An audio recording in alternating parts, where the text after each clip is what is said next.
आप सभी को प्रणाम। योग अध्यात्म और भारतीय संस्कृति के त्रिवेणी कार्यक्रम योग संवाद में आप सभी का स्वागत है। आज के इस कार्यक्रम में हमारे साथ एक विशिष्ट व्यक्तित्व मौजूद है। माँ वैष्णो देवी माता मंदिर के संस्थापक आचार्य डॉक्टर विपिन जोशी। आज के अतिथि को मैं स्वागत करता हूँ। महाराज जी प्रणाम। जी नमस्कार। प्रणाम। महाराज जी, सबसे पहले मैं शुरू करना चाहूँगा। आज के टाइम में एक ट्रेंड चल रखा है। सभी लोग बोलते हैं कि नॉर्मली मतलब अध्यात्म की तरफ मैं चल पड़ा हूँ, या मतलब मैं थोड़ा स्पिरिचुअल हो रहा हूँ। मतलब आपके हिसाब से अध्यात्म क्या है? What is spirituality? जी, इसके यहीं से शुरू करेंगे। बिल्कुल, आपका बहुत ही अच्छा प्रश्न है।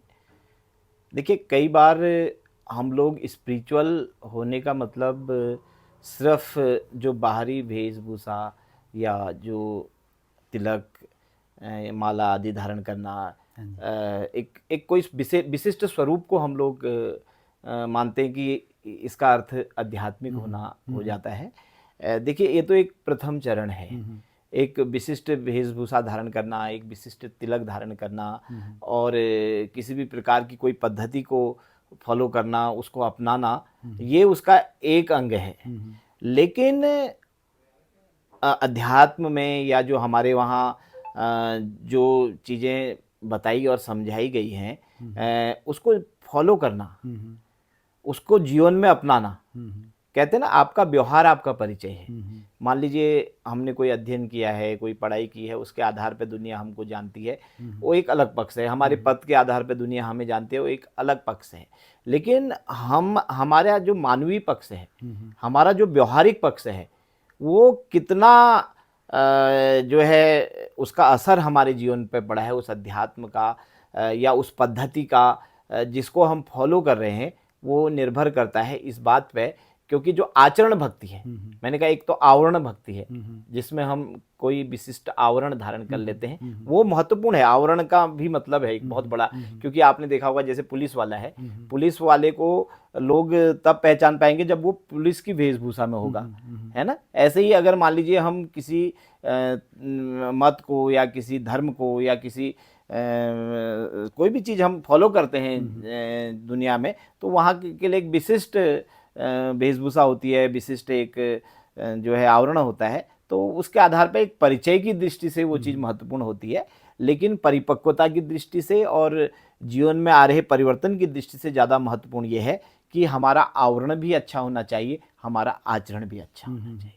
मतलब दोनों के मतलब समान भूमिका है, बिल्कुल आवरण और बिल्कुल, आचरण। बल्कि आचरण का ज़्यादा महत्व मैं बताऊंगा। क्योंकि कई बार मैं बहुत से ऐसे लोगों को जानता हूँ जो आवरण में तो बहुत सुंदर भी हैं, बहुत अच्छे भी हैं, बहुत कुछ अच्छे उनका व्यक्तित्व भी प्रभावी होता है। लेकिन आचरण वाला जो पक्ष आता है, वहाँ पे कहीं ना कहीं वो आवरण और आचरण के बीच मेल नहीं दिखाई देता है। तो मुझे लगता है कि वो हम उससे हम अपना परिपूर्ण विकास नहीं कर पाते हैं। अगर हम चाहते हैं कि हमारा पूरा विकास हो और हम वास्तविक रूप से जो, क्योंकि हमारी जो भारतीय ऋषि मुनि परंपरा है, जिसमें जीवन जीने की एक आदर्श पद्धति हमारे ऋषि मुनियों ने हमें बताई है, अगर हम उसका पूरा आनंद लेना चाहते हैं, उसका पूरा रस लेना चाहते हैं, तो निश्चित रूप से हमें आवरण के साथ जो है आचरण पे ज़्यादा ध्यान देना पड़ेगा। ये सबसे महत्वपूर्ण है।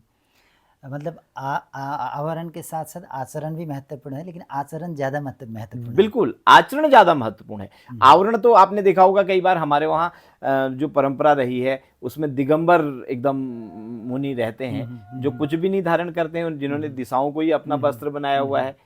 तो उन लोगों ने बाहर से आवरण तो कुछ पहना ही नहीं, सिर्फ उनकी जो है मान लीजिए दाढ़ी बड़ी होगी, दूसरा होगा, लेकिन उनका आचरण इतना श्रेष्ठ है।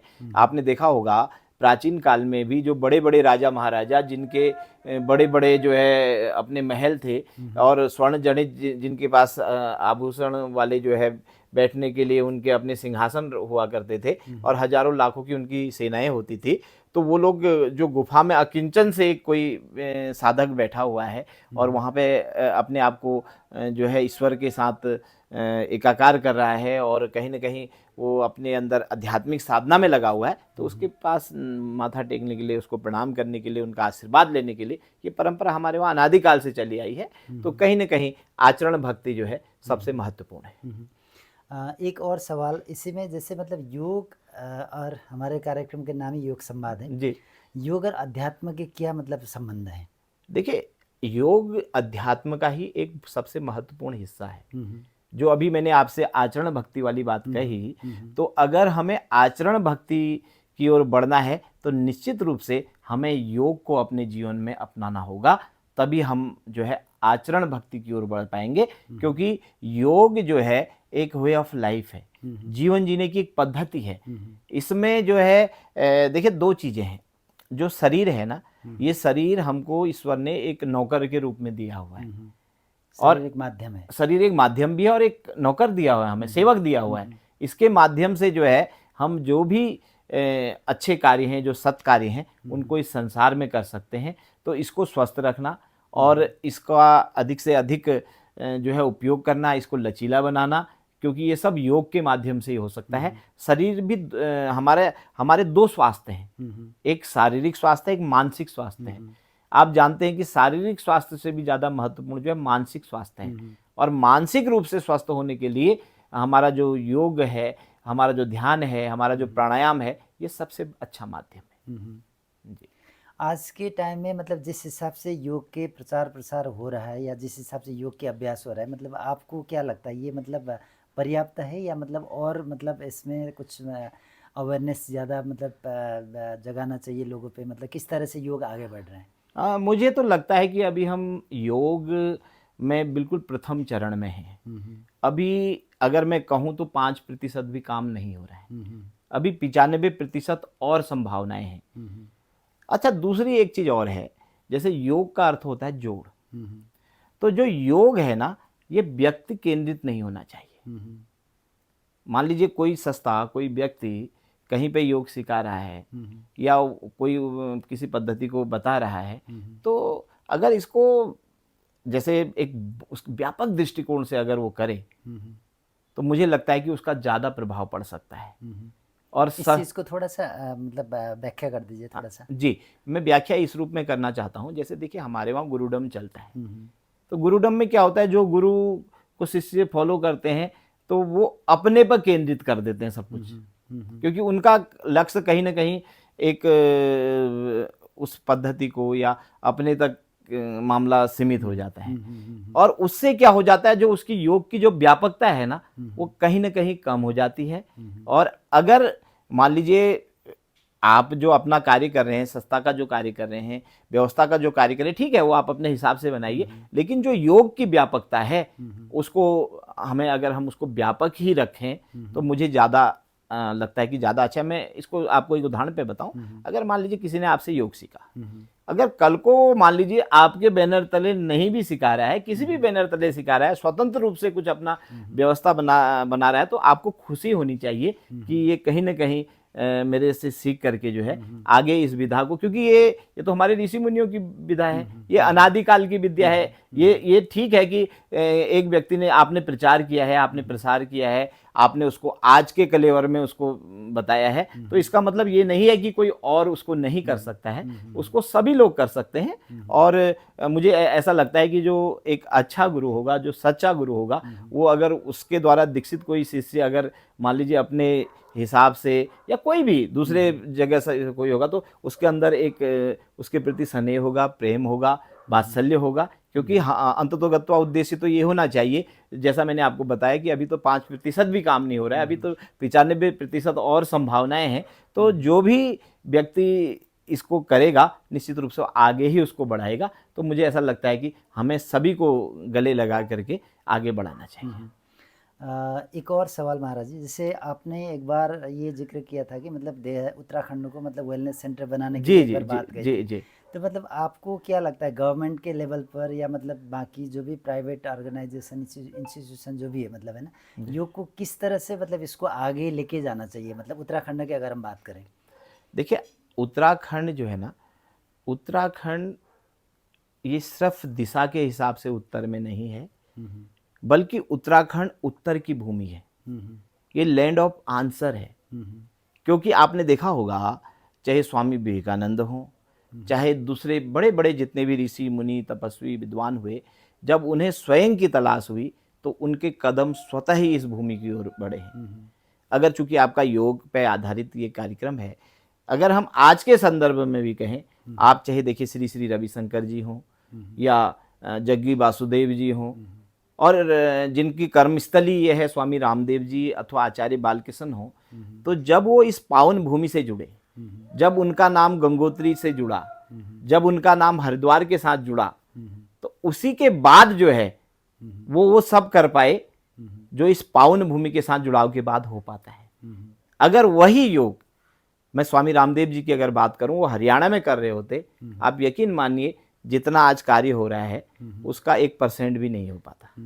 अगर वही योग आचार्य बालकृष्ण जी नेपाल में कर रहे होते, तो मुझे लगता है कि जितनी व्यापकता और जितना उनका प्रचार प्रसार देवभूमि उत्तराखंड के साथ जुड़ करके हुआ है, वो नहीं हो पाता है।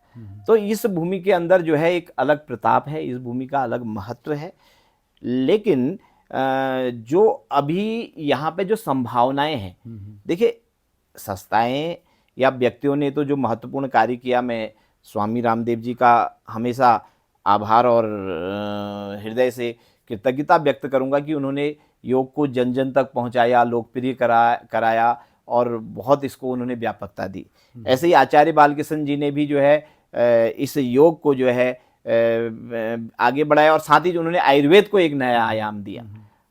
लेकिन उसके साथ साथ जो उत्तराखंड का, ये तो जैसे अब स्वामी जी का अधिकांश हरिद्वार पे केंद्रित है, और श्री श्री रविशंकर जी आते हैं तो उनका ऋषिकेश में एक आश्रम है, और उसके अलावा ज़्यादा पूरे विश्व में उनकी गतिविधियां चलती हैं।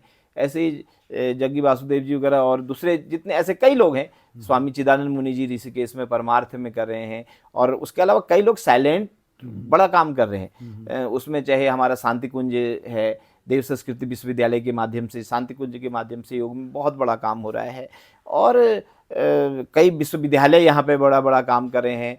तो गुरुकुल कांगड़ी जो योग का सबसे प्राचीन यहाँ पे परिसर है, जहाँ से अधिकांश लोग दीक्षित और शिक्षित हैं, तो वो बड़ा काम कर रहा है। तो ये तो एक पक्ष है। लेकिन उत्तराखंड के जो गांव हैं और उत्तराखंड का जो विशेषकर जो जितना पर्वतीय भूभाग है, जहाँ से हिमालय दिखता है, जहाँ की पवित्र वायु है, और सबसे बड़ी बात इसको देवभूमि कहा जाता है। और जो यहाँ के जो नर नारी हैं वो इतने निश्चल हैं, इतने उनके अंदर जो है प्रेम है। आप कभी किसी गांव में जाके देखो तो वो पलक पावड़े बिछा करके और सोचते पता नहीं क्या क्या हम इनके लिए कर दें। तो वो जो निश्चलता है, जो प्रेम है, वही तो देवत्व है।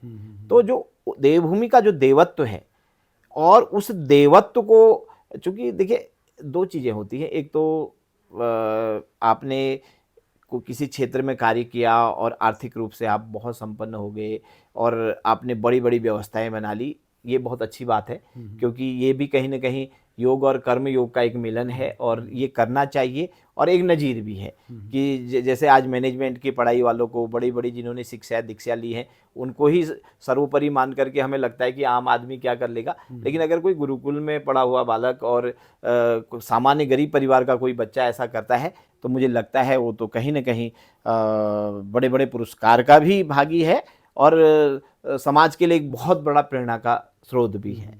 लेकिन उसके साथ साथ जो उत्तराखंड है, उत्तराखंड के, मेरा जो अपना विजन है, जो मैं आपसे चर्चा की थी, अगर उत्तराखंड के गांवों को हम योग और आयुर्वेद ग्राम के रूप में विकसित करें, और उत्तराखंड में देखिए होता क्या है, यहाँ की, जैसा मैंने आपको बताया, आपको मालूम है कि यहाँ का जो पवित्र अन्न है वो इतना पोषक अन्न है, और जो आज तरह तरह की जो बीमारियां आ रही हैं, कहीं ना कहीं आपने देखा होगा कि तरह तरह के जो हम केमिकल यूज कर रहे हैं, तरह तरह की जो दवाइयां छिड़की जाती हैं अनाज में अथवा ये फलों में, सब्जियों में, तो उससे कई प्रकार के घातक रोग हो रहे हैं। तो उत्तराखंड की आबोहवा इतनी अच्छी है, यहाँ पे पवित्र निर्मल वायु है, और यहाँ का जो जल है वो बिल्कुल खनिज और औषधि गुणों से युक्त जल यहाँ पर है। और जब हम गाँव में जाते हैं, आपने देखा होगा, अगर कोई रोगी व्यक्ति भी है ना, तो अगर वो एक आध हफ्ते गांव में रहे और थोड़ा सा वहाँ के वातावरण में चले और उस पवित्र वायु को अपने भीतर जो है, अगर वो उसके साथ प्राणायाम करता है, उसके साथ योग करता है, और अगर वहाँ पे आयुर्वेद के माध्यम से उसकी चिकित्सा होती है, तो मुझे ऐसा लगता है कि जो व्यक्ति मान लीजिए कैंसर की चौथी स्टेज में भी होगा तो उसकी भी सही होने की संभावनाएं बढ़ जाती है। और हमने ऐसे कई प्रयोग किए। हम जब लोगों को पहाड़ों में ले जाते हैं और पहाड़ में गए तो मैंने देखा कि उनके अंदर एक बड़ा रूपांतर आता है, एक पूरा उनके अंदर परिवर्तन आता है। तो उत्तराखंड के गाँवों को अगर योग और आयुर्वेद ग्राम के रूप में विकसित किया जाए, और इसके लिए जैसा अभी आपका एक प्रश्न के साथ और था कि इसमें कहाँ से कमियां हो रही हैं, कि सरकार की तरफ से कमियां हो रही हैं अथवा समाज की तरफ से कमियां हो रही हैं। देखो होता क्या है आचार्य जी, जब तक माँ भी बच्चे को दूध तब पिलाती है जब बच्चा रोता है। तो यहाँ पे सबसे महत्वपूर्ण बात क्या है, देखिए उन समाजों ने उन्नति की है जिन समाजों के जीन्स में कुछ करने की इच्छा शक्ति होती है। जैसे आपने देखा होगा, चाहे हमारे वहाँ का मारवाड़ी समाज हो, चाहे हमारे वहाँ का गुजराती समाज हो भारत का, तो इन लोगों ने पूरे विश्व में जो है अपने झंडे गाड़े हैं उन्नति के। क्योंकि आज सबसे बड़ी उन्नति जो है कहीं ना कहीं आर्थिक उन्नति मानी जाती है, व्यावसायिक उन्नति मानी जाती है, और कहीं ना कहीं राजनीतिक पकड़ को भी उन्नति माना जाता है। तो इन्होंने तीनों क्षेत्रों में जो है पूरे विश्व में अपना परचम लहराया है। तो ऐसे ही जब तक उत्तराखंड के जो आम लोग हैं, यहाँ की जो नई पीढ़ी है, इसके अंदर ये जज्बा नहीं आएगा, इनके अंदर ऐसी भावना नहीं आएगी। अब जैसे मान लीजिए सरकार की योजनाएं, इतनी अच्छी योजनाएं हैं, बहुत अच्छी योजनाएं हैं, चाहे वो सरकार की होम स्टे योजना हो, चाहे वो सरकार के बागवानी वाली योजनाएं हो, चाहे सरकार का मधुमक्खी पालन की योजना हो, चाहे आजकल जो सौर ऊर्जा वाला जितना प्रोजेक्ट चल रहा है, जड़ी बूटी उत्पादन वाला है, गौ पालन का है, मौन पालन का है, ये सारे बड़े अच्छे प्रोजेक्ट हैं। लेकिन इन प्रोजेक्टों को लगाने के बाद एक आउटपुट मिले व्यक्ति को, मुझे ऐसा लगता है कि एक ऐसा एक सार्वजनिक एक ऐसा वो बनाया जाना चाहिए जिसमें ये सारी योजनाएं जो है एक छत के नीचे हो, जिसमें योग भी हो, अध्यात्म भी हो, वहाँ जड़ी बूटी उत्पादन भी हो रहा हो, वहाँ जो है बागवानी भी हो रही हो, क्योंकि ये कहीं ना कहीं एक दूसरे से जुड़ी हुई चीज़ें हैं। मधुमक्खी पालन भी हो रहा हो और जो प्राकृतिक खेती है वो भी हो रही हो, क्योंकि जो वहाँ पे हमारा बाहर से व्यक्ति आएगा वो प्राकृतिक उगी हुई सब्जियां खाए, प्राकृतिक रूप से उसको जो है फल मिले, प्राकृतिक रूप से विशुद्ध देसी गाय का उसको दूध मिले। तो जब और मधुमक्खी का एकदम शहद एकदम ताज़ा और अच्छा, वहाँ के औषधि फूलों से बना हुआ उसको शहद मिलेगा, तो यकीन मानिए कि उनको लाभ भी मिलेगा और वहाँ की आर्थिकी भी बढ़ेगी। देखो पहाड़ में जो हम लोगों ने 25-30 साल से हम लगे हुए हैं, कहीं ना कहीं 3 कारण हैं जिसके कारण पलायन हो रहा है। एक पहाड़ से पलायन एक बहुत बड़ी समस्या है। पलायन किन कारणों से हो रहा है? शिक्षा के कारण से, स्वास्थ्य के कारण से। ये पलायन के रिवर्स करने की भी कुछ अभियान एक बार आपने चलाए जी थे शायद। जी जी जी, हम लगातार उसके लिए कोशिश कर रहे हैं, हम युवाओं को जागरूक कर रहे हैं। हमने विक्रम जी जब कोरोना काल हुआ था, क्योंकि उसमें बाहर तो जाना नहीं होता था, तो हम लोग यहाँ से ऑनलाइन जुड़ करके हम लोगों ने इसको जैसे काम किया। और हम तो खैर बाहर भी खूब निकले हैं, लेकिन यह है कि वो उस समय मनाही होती थी, सब जगह नहीं जा सकते थे।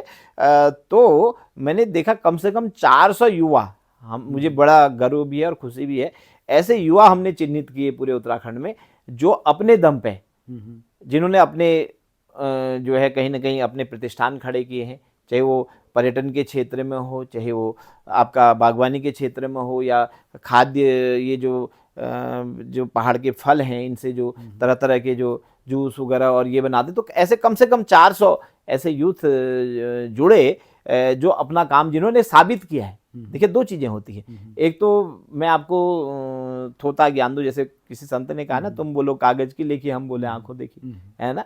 तो अनुभव का ज्ञान ज़्यादा महत्वपूर्ण होता है, और एक हम कहीं से पढ़ करके या वैसे रटते हैं किसी को भाषण देने के लिए, सुनाने के लिए, तो वो एक अलग पक्ष होता है। तो मैंने ये देखा कि ऐसा नहीं कि यहाँ टैलेंट की कमी है, बहुत टैलेंटेड लोग हैं, बहुत अच्छे अच्छे लोग हैं, लेकिन ये क्या है, जैसे आपने देखा होगा गुजरात में एक श्वेत क्रांति चली थी दूध के लिए। तो अमूल आपको पता है वहाँ का ब्रांड है, तो तो आज भी वो बहुत बड़ा ब्रांड है और बड़े स्केल पे काम कर रहा है। लेकिन जब शुरुआत हुई थी एक छोटे से उससे हुई थी। मुझे ऐसा लगता है जो हमारे उत्तराखंड जैसे जो राज्य हैं या दूसरे और भी, क्योंकि मैं तो ये पूरे जो हिमालय बेल्ट है उत्तराखंड की, ये पूरी की पूरी बेल्ट इधर जम्मू कश्मीर से लेकर के हिमाचल से लेकर के उत्तराखंड को जोड़ते हुए फिर इसको अगर हम नॉर्थ ईस्ट की तरफ तक ले जाएं तो ये पूरा का पूरा एक ऐसा भाग है जो साधना, आराधना और स्वयं को जानने के लिए बहुत अनुकूल जगह है।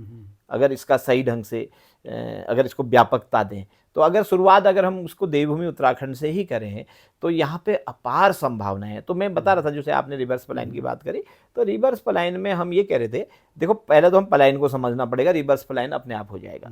पलायन के 3 कारण हैं। यहाँ शिक्षा का सही प्रबंध पहाड़ों में ना होना, स्वास्थ्य व्यवस्थाओं का सही प्रबंध ना होना और स्वरोजगार ना होना, रोजगार की अल्पता या नहीं होना। तो इन 3 कारणों से व्यक्ति पलायन करता है। देखो पलायन बुरा नहीं है।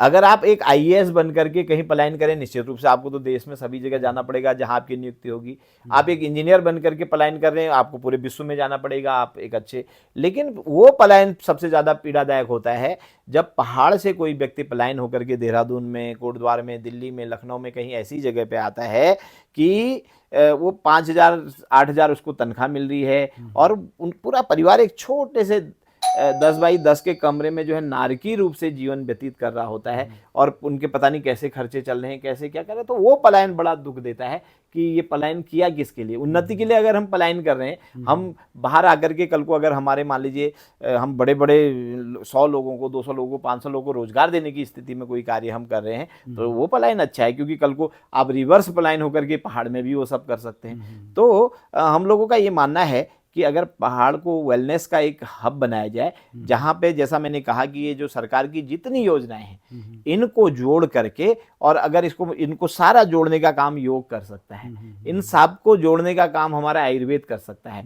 योग और आयुर्वेद से चिकित्सा हो और वहाँ पे बागवानी भी हो, वहाँ पे गौ पालन भी हो, वहाँ मधुमक्खी पालन भी हो, वहाँ पे सौर ऊर्जा का भी प्रयोग हो और वहाँ पे ट्रैकिंग भी की जाए, वहाँ पे सब चीज़ें हो सकती हैं। और यहाँ पे मैं आपको बताऊं, हर गांव में कुछ न कुछ अलग चीज है देवभूमि में। वहाँ कोई न कोई एक बहुत सुंदर झरना बहता है, कोई न कोई एक सुंदर नदी बहती है, कहीं न कहीं से साइड व्यू तो आप जहाँ से भी साइड सीन आपको हर जगह मिल जाते हैं, बहुत जगह से हिमालय दिखता है। यानी हम उन सब चीज़ों को एक सही प्रारूप बना करके करें, लेकिन इसमें सरकारों के साथ साथ सरकार को तो क्या करना पड़ेगा, यहाँ के आदमी में देखिए टैलेंट की कमी नहीं है, लेकिन कहीं ना कहीं उनका स्किल बढ़ाने की जरूरत है।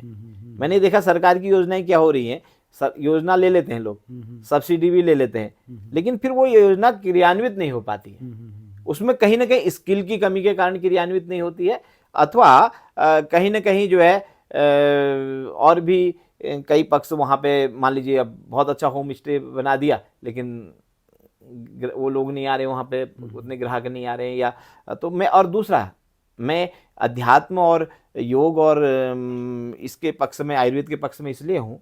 मान लीजिए अब होम स्टे बनाया, अब होम स्टे आकर के बाहर का आदमी यहाँ आकर के अगर वो शराब पी करके वहाँ पार्टी कर रहा है तो वो क्या, उससे 2 नुकसान होंगे। एक तो यहाँ का कल्चर खराब होगा और दूसरा जो है वो स्थानीय लोगों को भी कहीं न कहीं पीना खाना उल्टे सुल्टे काम ही सीखा जाएगा।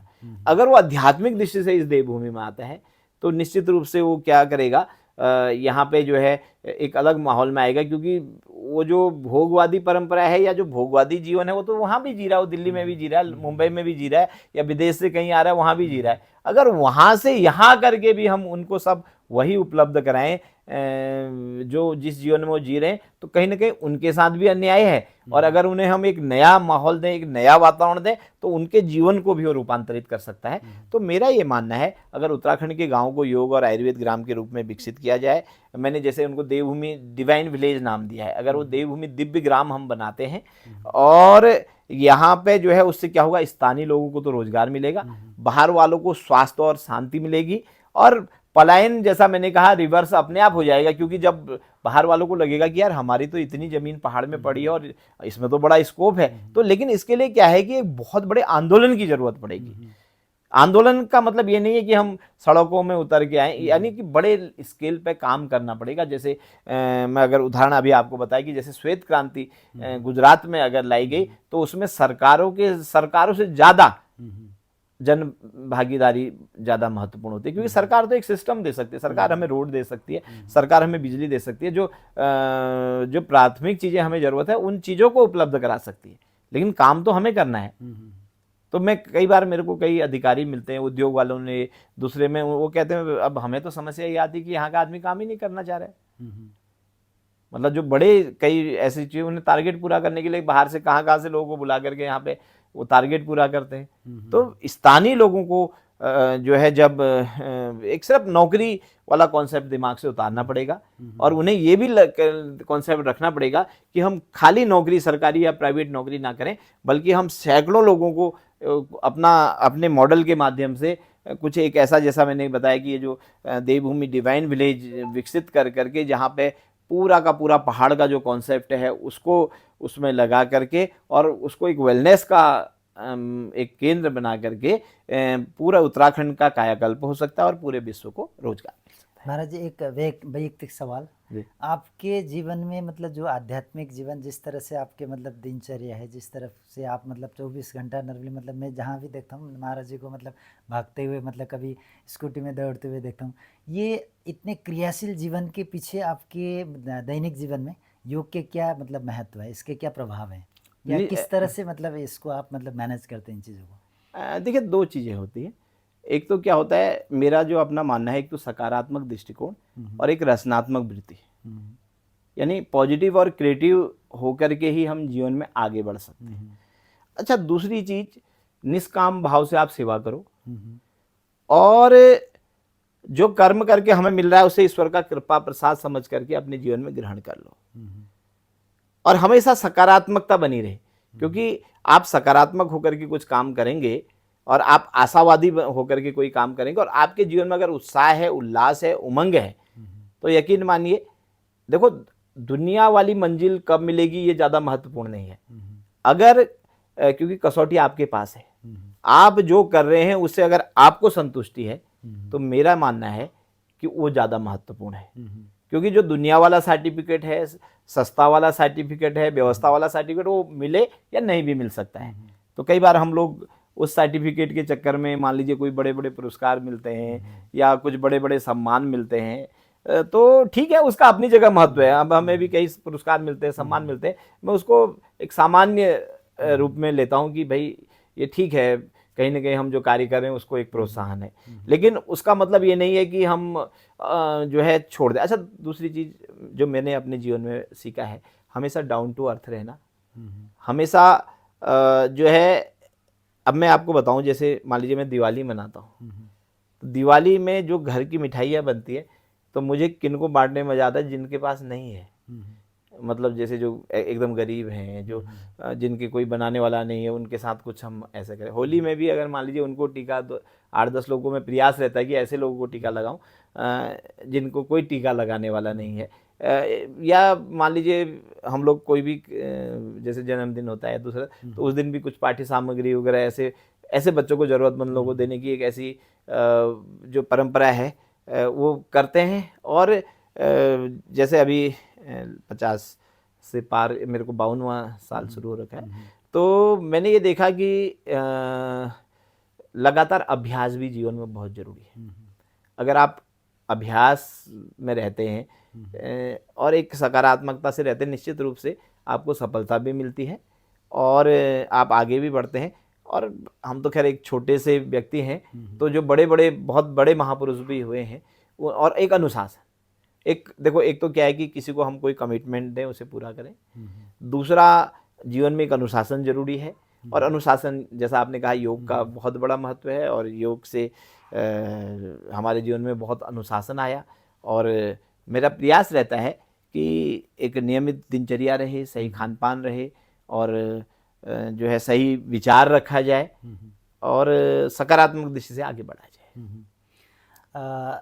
मेरे आखिरी सवाल है जी जैसे आज के जो मतलब भाग दौड़ वाला ज़िंदगी है जी ना, लोगों को नॉर्मली ना खाने के लिए मतलब एक सर्टेन टाइम फिक्स है, ना सोने के लिए टाइम जी फिक्स है। जी तो इस मतलब ये जो तनाव भरा ज़िंदगी है, इसमें नॉर्मली मतलब योग अध्यात्म के क्या मतलब महत्व है आज के टाइम में? बिल्कुल और इसी के साथ साथ एक और सवाल, जैसे मतलब जो यंग जनरेशन है, जी जो युवा पीढ़ी जी है ना, उनके लिए आपके क्या संदेश निश्चित है ना? ये 2 सवाल में थोड़ा सा बिल्कुल विस्तार से नहीं, आपके दोनों ही सवाल बहुत ही उत्तम हैं।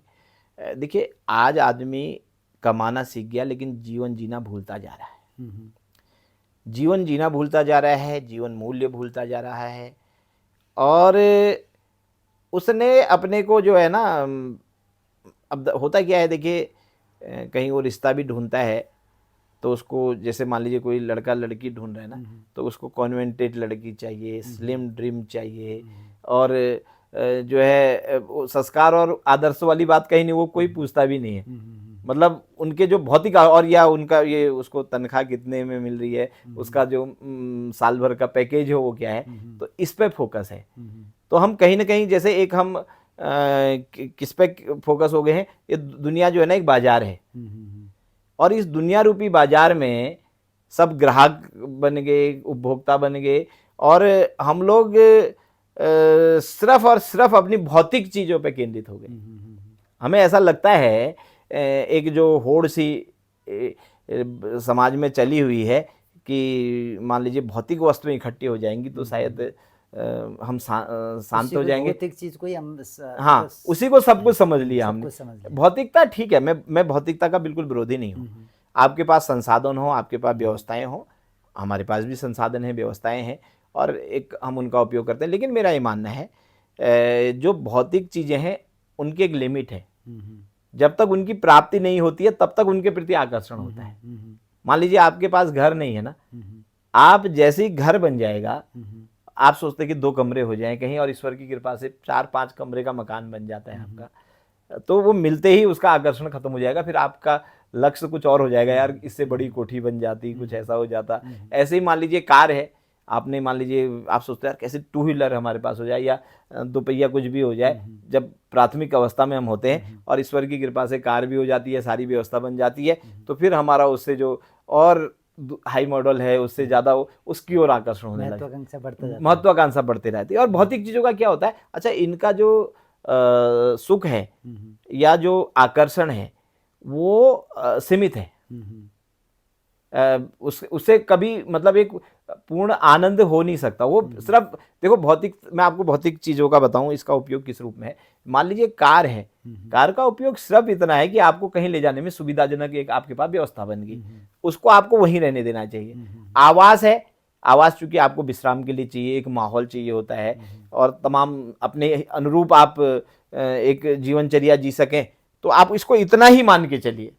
अगर आप इसको ये लगेगा कि आपको ये सुख या दुख ये दे रहे हैं, या इनके आधार पर आपको सुख दुख मिल जाएगा, ऐसा नहीं है। सुख और दुख भीतर की स्थिति है। सुख और दुख जो है हमें जीवन को हमने कितना समझा हुआ है। देखो, लाभ हानि अनुकूलता प्रतिकूलता ये तो आते जाते रहेंगे। अनुकूलता आई, हमने जमीन छोड़ दी, हम मान लीजिए घर में काम करने वालों को उनको हम आदमी ना समझें, या जो हमसे नीचे व्यवस्था में रहते हैं, कई लोग होते हैं जो नकली बड़े लोग होते हैं ना, उनके अंदर ये सब चीजें होती हैं कि वो उसे आदमी नहीं समझते, जो है सामान्य आदमी होता है। और जो वास्तविक बड़ा होगा उसके अंदर जो है वो हर व्यक्ति के प्रति उसके लिए प्रेम होगा, स्नेह होगा, और सब कुछ समदृष्टि उसकी होगी। तो यहाँ पे आज के दौर में मैं लोगों को यही संदेश देना चाहूँगा, आप कमाना सीख गए हैं लेकिन जीवन जीना सबसे ज़रूरी है, और जीवन जीने की आदर्श पद्धति आपको मिलेगी योग और अध्यात्म के द्वारा ही आपको मिल सकती है। और योग और अध्यात्म के द्वारा आप एक आदर्श जीवन जी सकते हैं, और जो आप कमाना सीख गए हैं, कमाने के साथ साथ आपको जीने की कला जो है योग और अध्यात्म सिखा सकता है। जो युवा नहीं, पीढ़ी युवा है, पीढ़ी, जी हाँ, युवा पीढ़ी के लिए क्या संदेश? बिल्कुल बिल्कुल। देखिए, यूथ जो है किसी भी देश, इस समाज का, इस व्यवस्था का दर्पण भी है, और उसके साथ साथ पूरा परिवर्तन भी यूथ ही लाता है। अगर यूथ सुधर गया, जिस देश का यूथ सुधर गया, तो यकीन मानिए वो देश सुधर जाता है। अब मैं आपको एक बड़ी सकारात्मक बात से एक बात बताता हूँ। मुझे लगता है लोग युवाओं के विषय में बड़ी बातें बोलते हैं, होता क्या है जो निगेटिव चीजें वो सबसे ज्यादा फोकस होती है। लेकिन आज जितना स्पिरिचुअल, जितना पॉजिटिव और जितना गुणी हमारा युवा है ना, उतना ज्यादा जो अधेड़ हैं या जो बुजुर्ग हैं उनके अंदर आध्यात्मिकता नहीं है। उसको एक दिशा देने की जरूरत है। आज हम क्या कर रहे हैं, जो हमारा चाहे सिनेमा का तंत्र है, चाहे हमारा टीवी का तंत्र है, उसको भटकाने के लिए 100 रास्ते बने हुए। वो अच्छे मार्ग पे चलना चाहता है, बस उसको एक दिशा देने की जरूरत है। यूथ के अंदर जबरदस्त काबिलियत है। आज मैं देख रहा हूं जितनी बड़ी संख्या में हमारे युवा व्रत ले रहे हैं, योग सीख रहे हैं, अध्यात्म की तरह उनका रुझान है, और कहीं ना कहीं वो बहुत सकारात्मक और पॉजिटिव हैं। उनको अगर एक सही दिशा दिया जाए तो वो जो है पूरे विश्व में परिवर्तन कर लेंगे। और जो 2047 तक लक्ष्य भारत में रखा गया है कि भारत को विकसित राष्ट्र बनाना है, उसको पूरा करने का अगर कोई कार्य कर सकता है तो मेरे देश का युवा कर सकता है। तो युवा को बस दिशा की जरूरत है। और जो कुछ बच्चे, क्योंकि युवा हैं, अगर कोई भटके भी हैं तो उनको हम सही रास्ते में लाने का काम भी उनको सही दिशा दे करके ही मिल सकता है। तो युवाओं से मैं यही कहूँगा, एक तो आप आधुनिक ज्ञान में आगे बढ़ो, विज्ञान में चरम तक पहुंचो, लेकिन आधुनिकता की आड़ में अपनी अमूल्य संस्कृति और संस्कारों को मत भूलो। अपनी जो हमारी देश की जो विरासत है, जो हमारी ऋषि मुनि परंपरा है, जो भारतीय योग हो, भारतीय वांग्मय हो, हमारी जितनी भी चीज़ें हैं, चाहे यहाँ का आयुर्वेद हो, ये सब इसको अपने जीवन में आप अपनाएं। और जो कहीं ना कहीं जो पूजा पद्धतियां हैं, चाहे आप मंगलवार को हनुमान जी की पूजा करते हैं, सोमवार को भगवान शिव को जल चढ़ाते हैं, अथवा आप भगवत गीता का अध्ययन करते हैं, कोई ना कोई एक अच्छी चीज़ अपने जीवन में अपनाएं, तो यकीन मानिए आपका तो खैर भाग्योदय हो ही जाएगा। लेकिन यह देश जो है 2047 से पहले पहले विकसित राष्ट्र बन जाएगा। और जब यूथ सकारात्मक होगा तो भारत को विश्व गुरु के पद पर पुनः आसीन करने से दुनिया की कोई ताकत रोक नहीं सकती है। तो मैं ये कहना चाहूँगा। महाराज जी, बहुत ही अच्छी बात हुई। योग संवाद कार्यक्रम में आज हमने टपकेश्वर महादेव मंदिर के जो वो हैं डॉक्टर विपिन जोशी जी महाराज से हम बात करी। आपके अमूल्य समय के लिए बहुत बहुत धन्यवाद महाराज जी। जी धन्यवाद। और आपको बहुत शुभकामनाएं भी हैं। आप, क्योंकि आप जो ये नवीन कार्य करते हैं, हमारे चाहे योगाचार्य विक्रम जी और हमारी जो योग के फिर हाँ बहुत महत्वपूर्ण काम कर रही हैं बंसिका गोयल जी, मैं देखता हूँ कि इनके अंदर भी एक बहुत कुछ करने का जज्बा है। तो आप लोग इसके लिए सफल हों और आगे जो है कहीं ना कहीं हम इस संसार को कुछ अच्छा दे सकें, ऐसा प्रयास होना चाहिए। तो सर्वे भवन्तु सुखिनः, सर्वे सन्तु निरामया, सर्वे भद्राणि पश्यन्तु, माँ कश्चित् दुःख भाग् भवेत्। ओम शांति शांति शांति। चलिए आज के लिए इतना ही विश्राम देते हैं। अगले कार्यक्रम में कोई विशिष्ट अतिथि के साथ योग संवाद कार्यक्रम में फिर मिलेंगे। सभी को प्रणाम, नमस्कार।